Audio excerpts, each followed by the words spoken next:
ہم روزانہ نماز میں سورہ فاتحہ پڑھتے ہیں۔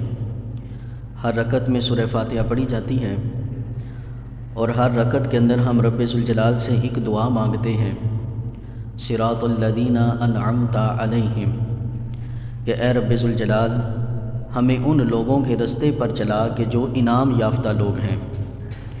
اور قرآن مجید برہان رشید نے 5ویں سپارے میں ان انعام یافتہ لوگوں کا تذکرہ کرتے ہوئے ارشاد فرمایا کہ وَمَن يُطِعِ اللَّهَ وَالرَّسُولَ فَأُولَٰئِكَ مَعَ الَّذِينَ أَنْعَمَ اللَّهُ عَلَيْهِم مِّنَ النَّبِيِّينَ، فرمایا جس نے اللہ اور اس کے رسول صلی اللہ علیہ وسلم کی اطاعت کی، یہی وہ لوگ ہیں جو انعام یافتہ ہیں۔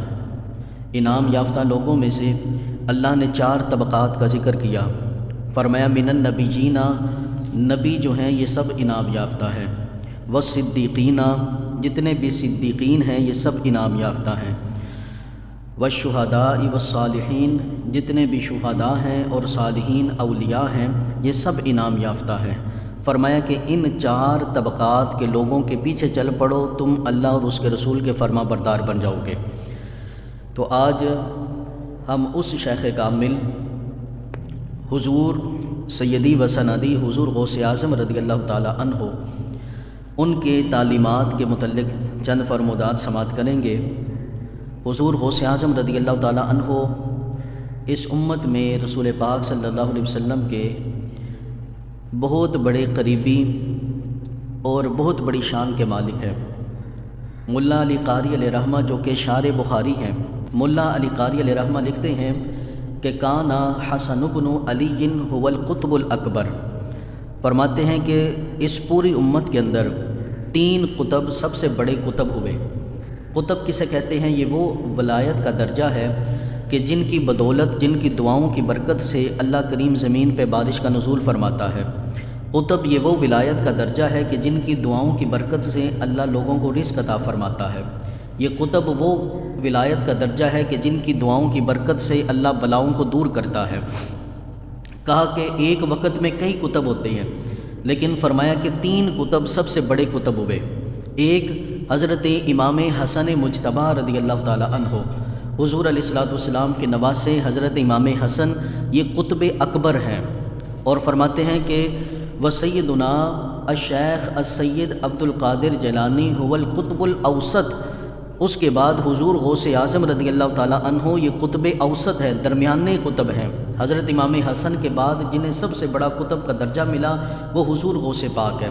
اور کہا کہ والمہدی خاتمۃ الاقطاب، جو حضرت امام مہدی ہوں گے وہ قطبیت میں سب سے آخری قطب ہوں گے، ان کے بعد زمانے میں کوئی قطب نہیں ہوگا۔ یہ 3 بڑے قطب گزرے، تو حضور غوث پاک رضی اللہ تعالی عنہ، آپ کے اخلاق، آپ کا کردار اور آپ کی تعلیمات کیسی خوبصورت ہیں۔ آپ کی بارگاہ میں حضرت شیخ معمر جراد رضی اللہ تعالی عنہ، انہوں نے اپنا کثیر وقت حضور غوث پاک کے ساتھ گزارا، اور انسان کی طبیعت اور انسان کے اخلاق اگر پتہ کرنے ہوں تو قریبیوں سے پتہ کیے جاتے ہیں، کیونکہ انسان باہر تو کچھ ہوتا ہے لیکن قریبی جو ہوتے ہیں اندر سے انسان کو جانتے ہیں۔ اب یہ شیخ معمر وہ ہیں کہ جنہوں نے اپنی زندگی کا کثیر حصہ حضور غوث پاک رضی اللہ تعالیٰ عنہ کے ساتھ گزارا ہے۔ اور یہ کیا حضور غوث پاک کے بارے میں فرماتے ہیں؟ کہتے ہیں کہ جناب ما رأت عینا یا احسن خلقا ولا اوسع صدرا ولا اکرم نفسا ولا اعطف قلبا ولا احفظ عہدا وودا من سیدنا الشیخ عبد القادر جیلانی۔ آپ فرماتے ہیں کہ میری آنکھوں نے حضور غوث پاک رضی اللہ تعالیٰ عنہ کے اخلاق سے بڑھ کر کسی کا اخلاق نہیں دیکھا، آپ کے کشادگی، فراخ دلی سے بڑھ کر میں نے کسی کی فراخ دلی نہیں دیکھی، آپ کے کریم النفس سے بڑھ کر میں نے کسی کا نفس نہیں دیکھا، میں نے آپ کی دل کی نرمی سے، نرم دل، اس سے زیادہ کسی کا نرم دل نہیں دیکھا، اور دوستی نبھانے کے اندر میں نے حضور غوث پاک رضی اللہ تعالیٰ عنہ سے بڑھ کر کوئی دوست نہیں دیکھا۔ کہا کہ حضور غوث پاک ایسے تھے وَلَقَدْ كَانَ مَعَ جَلَالَةِ قُدْرَتِهِ وَعُلُوِّ مَنزِلَتِهِ وَسَعَةِ عِلْمِهِ، کہتے ہیں کہ ہم نے دیکھا کہ حضور غوث پاک رضی اللہ تعالیٰ عنہ، اللہ نے آپ کو بڑا علم بھی عطا فرمایا، بڑی شان جلالت عطا فرمائی، بڑی کرامتیں عطا فرمائیں، بڑی منزلیں عطا فرمائیں۔ اس کے باوجود جب آپ رستے سے گزرا کرتے یقف مع الصغیر، اگر کوئی چھوٹا بچہ بھی آپ کو روک لیتا تو آپ اس کی بات بھی سن کے جایا کرتے تھے۔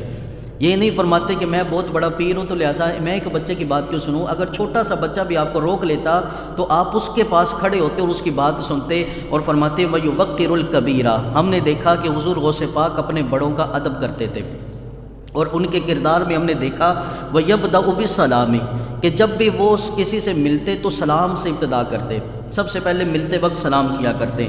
وَيُجَالِسُ الضُّعَفَاءَ، اور جب بھی حضور غوث پاک غریبوں کو دیکھا کرتے تو غریبوں میں بیٹھ جایا کرتے، ان کی مجلس میں بیٹھا کرتے۔ وَيَتَوَاضَعُ لِلْفُقَرَاءِ، اور فقیر لوگوں کے لیے، غریبوں کے لیے نہایت ہی عاجزی کیا کرتے تھے۔